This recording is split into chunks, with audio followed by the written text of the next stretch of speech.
সম্পর্কের পূর্ণতা কি শুধুই সারা জীবন একসাথে থাকাতে, নাকি কখনো কখনো আলাদা হয়ে যাওয়াটাই সম্পর্কের আসল সার্থকতা? একসাথে খারাপ থাকার চেয়ে কি আলাদা হয়ে ভালো থাকা ভালো? দুই প্রজন্মের দুটি ভিন্ন আদর্শের দম্পতি, যেখানে একদিকে আছে দীর্ঘদিনের পুরনো অভ্যাসে টিকে থাকা এক দাম্পত্য, আর অন্যদিকে আধুনিক জীবনের ব্যস্ততা ও ইগোতে জর্জরিত এক তরুণ যুগল।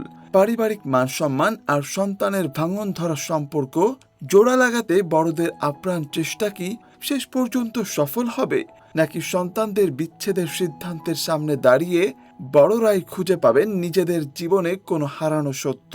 তো চলুন কথা না বাড়িয়ে সরাসরি চলে যাই একসাথে আলাদা ওয়েব সিরিজটির এক্সপ্লানেশনে। তবে চ্যানেলে নতুন হয়ে থাকলে সাবস্ক্রাইব করতে ভুলবেন না। গল্পের শুরুতে আমরা দুটি পরিবারকে দেখি, যারা একটি দামি রেস্টুরেন্টে নিজেদের ছেলে মেয়েদের বিবাহ বার্ষিকী বেশ ঘটা করে উদযাপন করছে। রহমান সাহেব ও মিলি দম্পতির ছেলে ফারহান এবং তাদের পারিবারিক বন্ধু রোজি দম্পতির মেয়ে আমিরা একে অপরের জীবন সঙ্গী। সন্তানদের এই বিশেষ দিনে বাবা মাকে অনেক বেশি আনন্দিত ও উৎসাহী দেখা যায়, এমনকি তার আগামী বছর নানা দাদা হওয়ারও পরিকল্পনা সেরে ফেলে। তবে এই উৎসবের মূল কেন্দ্রবিন্দু ফারহান ও আমিরাকে দেখে মনে হচ্ছিল তারা কোনো কিছুতেই খুশি নয়। তারা যেন অনেকটা বাধ্য হয়ে পুরো অনুষ্ঠানে অংশ নিয়েছে। উৎসব শেষ করে বাড়ি ফেরার পথে গাড়িতে বসে তারা দুজনের দিকে তাকায় এবং অনেকটা একই সাথে সমস্বরে জানিয়ে দেয় যে তারা ডিভোর্স চায়। বাইরে থেকে সব স্বাভাবিক মনে হলেও দীর্ঘদিনের একঘেয়েমি ও তিক্ততা থেকে তারা এই সিদ্ধান্ত নিয়েছে। মূলত তারা একসময় একে অপরের সেরা বন্ধু ছিল, কিন্তু বিয়ের পর এই সম্পর্কের বাঁধন যেন তাদের নিজেদের কাছে অচেনা করে তুলেছে। গত 2 বছর ধরে তাদের সম্পর্কের মাঝে ঝগড়া ছাড়া আর ভালো কিছু অবশিষ্ট নেই। তারা বিশ্বাস করতে শুরু করেছে যে একসাথে অসুখী থাকার চেয়ে আলাদা থেকে সুখী হওয়া অনেক ভালো। তাদের এই দূরত্বের পেছনে ছিল একে অপরের প্রতি আপোষ না করার প্রবণতা। আমিরার কোনো আত্মীয়ের বাড়িতে দাওয়াত থাকলে ফারহান ইচ্ছা করে দেরি করত। 8টায় দাওয়াতের অনুষ্ঠানে সে পৌঁছায় রাত 10:30টায়। আবার আমিরা যখন এই নিয়ে প্রতিক্রিয়া দেখাতো, তখন ফারহান আমিরাকে রেখেই একাকী বন্ধুদের সাথে সময় কাটাতে চলে যেত। অন্যদিকে ফারহানও নিজের অগোছালো স্বভাব কিংবা আমিরার অপছন্দের অভ্যাসগুলো পরিবর্তন করার কোনো চেষ্টা করত না। ঘরের ব্যবহারের জিনিস ছড়িয়ে ছিটিয়ে রাখা নিয়ে তাদের মধ্যে নিত্যদিন ঝগড়া লেগে থাকত। সবচেয়ে বড় সমস্যা ছিল তাদের মধ্যে কেউ কারো জন্য নিজেকে বিন্দুমাত্র বদলাতে রাজি ছিল না। কিছুদিন পর তারা আলাদাভাবে নিজ নিজ মা বাবাকে তাদের বিচ্ছেদের সিদ্ধান্তের কথা জানায়। শুনে দুই পরিবারই ভীষণ অবাক হয়। শুরুতে বাবা মা ধারণা করেছিলেন যে হয়তো ফারহানের কোনো শারীরিক সমস্যা আছে কিংবা আমিরা অন্য কোনো সম্পর্কে জড়িয়েছে, কিন্তু যখন তারা জানতে পারে এগুলোর কিছুই ঘটেনি, তখন তারা ডিভোর্স মেনে নিতে অস্বীকার করে। তাদের পরিবারে আগে কখনোই ডিভোর্স হয়নি, তাই লোকলজ্জার ভয়ে তারা উদ্বিগ্ন হয়ে পড়ে। আমিরার মা রোজি তো একে কারো বদনজর ভেবে বনানীর হুজুরে শরণাপন্ন হওয়ার কথা বলেন। সন্তানদের সিদ্ধান্ত থেকে ফেরাতে ফারহানের বাবা রহমান সাহেব একটি পরিকল্পনা করেন। ঠিক হয় তারা সবাই মিলে শ্রীমঙ্গলে একটি ফ্যামিলি ট্রিপে যাবে। ফারহান ও আমিরা প্রথমে যেতে না চাইলেও এই ভ্রমণের পর তাদের ডিভোর্সের বিষয়টি পুনর্বিবেচনা করা হবে এমন শর্তে তারা রাজি হয়। শ্রীমঙ্গলে পৌঁছানোর পর সেখানে হোটেলের ম্যানেজার তন্নির সাথে ফারহানের দেখা হয়, যে তার পুরনো পরিচিত। তবে ফারহানের মা সতর্ক থাকেন যাতে তন্নি ফারহানের খুব একটা কাছাকাছি আসতে না পারে। তাদের বাবা মায়েরা মূলত চাচ্ছিলেন ছেলেমেয়ের মাঝে পুরনো ভালোবাসা ফিরিয়ে আনতে। সেই উদ্দেশ্যে তারা ফারহান ও আমিরার জন্য একটি হানিমুন সুইট বুক করেন। রুমে ঢুকে সাজসজ্জা দেখে আমিরা প্রথমে ভেবেছিল হয়তো ফারহান সব ঠিক করার চেষ্টা করছে, কিন্তু ফারহান সাব জানিয়ে দেয় যে সে কিছুই ঠিক করতে চায় না এবং এই পরিকল্পনা তার নয়, বরং তাদের মা বাবার। এদিকে আমিরার মা রোজি নতুন এক পরিকল্পনা করেন। তিনি ভাবেন আমিরাকে সুইমিং পুলের পানিতে ফেলে দেবেন এবং আমিরা যেহেতু সাঁতার জানে না, তাই ফারহান তাকে বাঁচাতে ছুটে আসবে। এভাবে একটি নাটকীয় পরিস্থিতিতে তাদের অনুভূতিগুলো আবার জেগে উঠবে। পরিকল্পনা অনুযায়ী রাতে পুলের ধারে স্যান্ডেল তোলার ছলে আমিরাকে ধাক্কা দিতে গিয়ে রোজি নিজেই পানিতে পড়ে যান, কিন্তু সেখানে ফারহানের বদলে অন্য এক ব্যক্তি এসে তাকে উদ্ধার করে, যা পুরো পরিবারকে একটি বিব্রতকর পরিস্থিতিতে ফেলে দেয়। সেই রাতে ফারহান আমিরার সাথে একই বিছানায় না ঘুমিয়ে আলাদা বেডে শোয়। যদিও পরে অস্বস্তি লাগায় সে আবার আমিরার বিছানাতেই ফিরে আসে। পরদিন সকালে অভিভাবকরা আরেকটি পরিকল্পনা করেন। তারা সবাই মিলে ঝর্ণা দেখতে পাহাড় ট্রেকিংয়ে যাওয়ার সিদ্ধান্ত নেন। তাদের পরিকল্পনা ছিল পাহাড়ের নির্জন পথে তারা সন্তানদের একা রেখে কোথাও লুকিয়ে পড়বেন, যাতে ফারহান ও আমিরা একে অপরের সাথে কথা বলার সুযোগ পায় এবং বন্ধুত্বপূর্ণ সম্পর্কটা আবার গড়ে ওঠে। ঝর্ণায় যাওয়ার পথে মা বাবারা হঠাৎ হারিয়ে যাওয়ার অভিনয় করে আড়ালে চলে যান। অভিভাবকদের খুঁজে না পেয়ে শুরুতে ফারহান ও আমিরা একে অপরকে দোষারোপ করতে থাকে এবং তাদের মধ্যে ঝগড়া শুরু হয়। তবে মা বাবারা দূর থেকে সবকিছু পর্যবেক্ষণ করতে থাকেন। এক পর্যায়ে তারা নিজেদের মধ্যে কথা বলে পুরনো স্মৃতিগুলো হাতড়াতে শুরু করে এবং ফিরতি পথ খুঁজতে থাকে। ফেরার পথে তারা নিজেদের পুরনো ভুলগুলো নিয়ে নতুন করে ভাবার সুযোগ পায়। অন্যদিকে ঝোপের আড়ালে লুকিয়ে সন্তানদের পর্যবেক্ষণ করতে থাকা মা বাবাদের অভিজ্ঞতাও খুব একটা সুখকর হয় না। শ্রীমঙ্গলের পাহাড়ের জঙ্গলে লুকিয়ে থাকা শহরের মানুষদের জন্য খুব একটা সহজ কাজ ছিল না।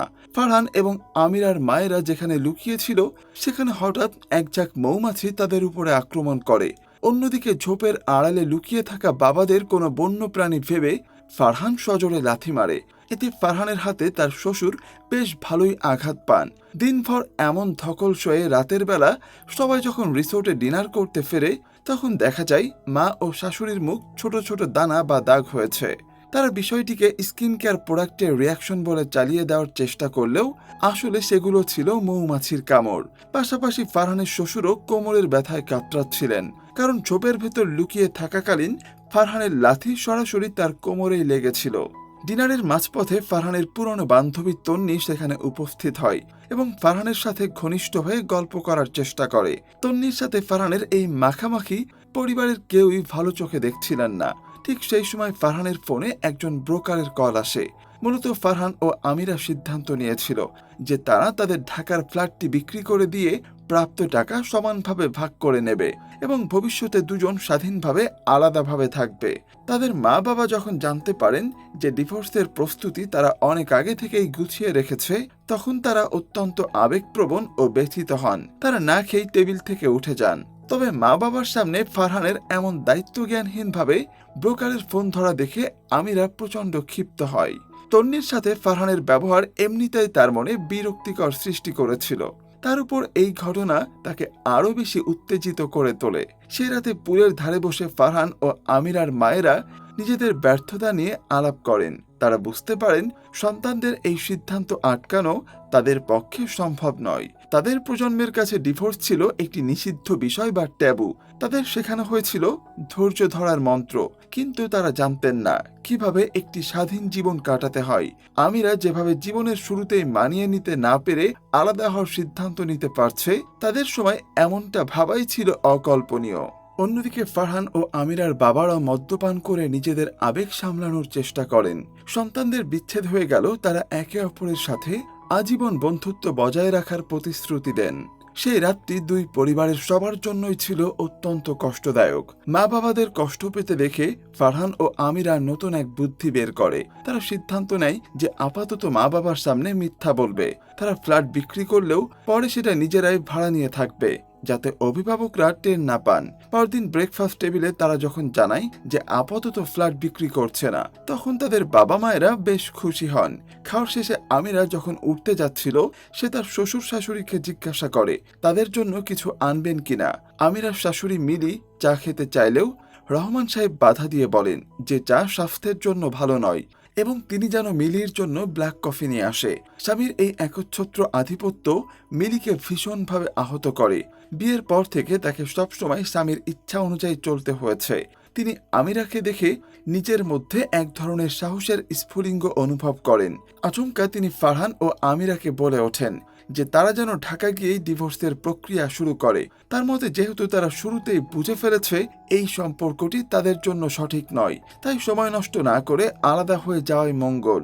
রহমান সাহেব এই কথায় ক্ষিপ্ত হয়ে ওঠেন, কারণ তিনি মনে করতেন সন্তানদের ডিভোর্স হওয়া কোনোভাবেই কাম্য নয়। ঠিক সেই মুহূর্তে মিলি প্রতিবাদী হয়ে ওঠেন।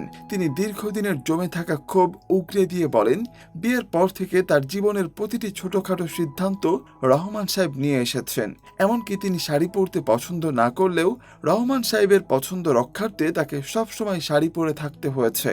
রহমান সাহেব ভালোবাসা আর দায়িত্বের পার্থক্য বুঝতে চাননি এবং মিলিকে কখনোই নিজের পরিচয়ে বাঁচতে দেননি। তাকে বাঁচতে হয়েছে কেবল মিসেস রহমান হিসাবে। তাই সন্তানদের ভালো মন্দ আজ তাদের উপরেই ছেড়ে দেওয়া উচিত বলে তিনি মনে করেন। পরিস্থিতি নিয়ন্ত্রণের বাইরে চলে যাওয়ায় অভিভাবকরা সেখান থেকে সরে যান এবং বুঝতে পারেন যে তাদের পুরনো আমলের চিন্তাধারা সন্তানদের উপর চাপিয়ে দেওয়া ঠিক হবে না। এই ঘটনার 2 বছর পর আবারও শ্রীমঙ্গলে সেই দুই পরিবারকে একসাথে ফ্যামিলি ট্রিপে দেখা যায়। তবে এবার মিলিকে সালোয়ার কামিজ পরা অবস্থায় দেখা যায়, যা প্রমাণ করে রহমান সাহেব অবশেষে তার স্ত্রীর পছন্দ অপছন্দকে গুরুত্ব দিতে শুরু করেছেন। পরিবারের সবার হাসি খুশি দেখে ক্ষণিকের জন্য মনে হতে থাকে হয়তো ফারহান ও আমিরার ডিভোর্সটি শেষ পর্যন্ত হয়নি। পরবর্তীতে ফারহান এবং আমিরার কথোপকথন থেকে জানা যায় যে তারা আসলে 2 বছর আগেই একে অপরকে ডিভোর্স দিয়ে দিয়েছে। একসাথে অসুখী থাকার চেয়ে আলাদা থেকে সুখী হওয়ার মন্ত্রই তারা বেছে নিয়েছে। তারা নিজেদের ভাগ্যকে ধন্যবাদ দেয় যে সঠিক সময়ে তাদের বিচ্ছেদ হয়েছিল, কারণ সেদিন যদি তারা আলাদা না হতো তবে হয়তো তাদের দীর্ঘদিনের বন্ধুত্বটাই চিরতরে নষ্ট হয়ে যেত। আলাদা হয়ে যাওয়ার কারণেই আজ তারা খুব ভালো বন্ধু হিসাবে একে অপরের পাশে থাকতে পারছে। অন্যথায় হয়তো তাদের সম্পর্ক তিক্ততার চরম পর্যায়ে পৌঁছে যেত। আমিরা নিউ ইয়র্কে তার স্বপ্নের চাকরি পেয়েছে এবং পরদিনই সে সেখানে চলে যাচ্ছে। সন্তানদের বিচ্ছেদ হলেও রহমান সাহেব এবং রোজি দম্পতিদের মধ্যকার বন্ধুত্বপূর্ণ সম্পর্কে কোনো চির ধরেনি, বরং তারা আগের মতোই হৈ হুল্লোড় আর ছবি তোলায় মেতে থাকেন। এখানেই শেষ হয় একসাথে আলাদা ওয়েব ফিল্মের গল্প। এই নামটির মাধ্যমেই আসলে বোঝানো হয়েছে যে অনেক সময় একই ছাদের নিচে থেকেও মানুষের মধ্যে কোনো আত্মিক সম্পর্ক থাকে না, তারা যেন একসাথে থেকেও আলাদা। একটি সম্পর্ক কেবল ভালোবাসা দিয়ে টিকে থাকে না, তার জন্য প্রয়োজন সঠিক বোঝাপড়া, ধৈর্য এবং নিজেদের ভুল স্বীকার করার মানসিকতা। ফারহান আর আমিরার গল্প আমাদের শেখায় যে কখনো কখনো একসাথে থেকেও মানুষ দূরে সরে যায়, আবার আলাদা হয়েও থেকে যায় এক অদৃশ্য বাঁধনে। তারা ডিভোর্স নিলেও একে অপরের শত্রু হয়ে নয়, বরং পারস্পরিক সম্মান ও বন্ধুত্ব বজায় রেখেই নিজেদের স্বপ্নের পথে এগিয়ে গেছে। বর্তমান প্রজন্মের জন্য এটি একটি বড় শিক্ষা যে যে কোনো সম্পর্কের শেষ মানেই তিক্ততা নয়, কিছু সম্পর্কের সমাপ্তি সুন্দরভাবে হতে পারে। ফারহান এবং আমিরা বিয়ের আগে ছিল একে অপরের প্রিয় বন্ধু। বলিউডের জনপ্রিয় সেই সংলাপ লাভ ইজ ফ্রেন্ডশিপ বা ভালোবাসা মানেই বন্ধুত্ব বাস্তব জীবনে সবসময় সফল হয় না। অনেক ক্ষেত্রে দেখা যায় দীর্ঘদিনের বন্ধুত্ব বা প্রেম বিয়ের পর সংসার জীবনে এসে দ্রুত বিচ্ছেদের পথে হাঁটে। ফারহান ও আমিরার ক্ষেত্রেও তাদের মধ্যকার গভীর বন্ধুত্ব সত্ত্বেও ব্যক্তিগত অভ্যাস ও মানিয়ে না নেওয়ার প্রবণতা তাদের বিচ্ছেদের দিকে ঠেলে দিয়েছে। অন্যদিকে ফারহানের বাবা মা অর্থাৎ রহমান সাহেব এবং মিলির সম্পর্কের চিত্রটি সম্পূর্ণ ভিন্ন। সেখানে কোনো বন্ধুত্ব ছিল না, ছিল কেবল দায়িত্ববোধ এবং একতরফা নিয়ন্ত্রণ। মিলি সারা জীবন আফসোস করে গেছেন যে তার স্বামী যদি তার সাথে একটু বন্ধুত্বপূর্ণ আচরণ করতেন তবে তার জীবনটা হয়তো আরো সুন্দর হতো। মানুষের জীবনের এই বৈচিত্র্যময় চাওয়া পাওয়া আমাদের ভাবিয়ে তোলে। তো মুভিটির কাহিনী আপনাদের কেমন লাগলো সেটি অবশ্যই কমেন্টে জানাবেন, আর চ্যানেলে নতুন হয়ে থাকলে সাবস্ক্রাইব করতে একদমই ভুলবেন না। ধন্যবাদ।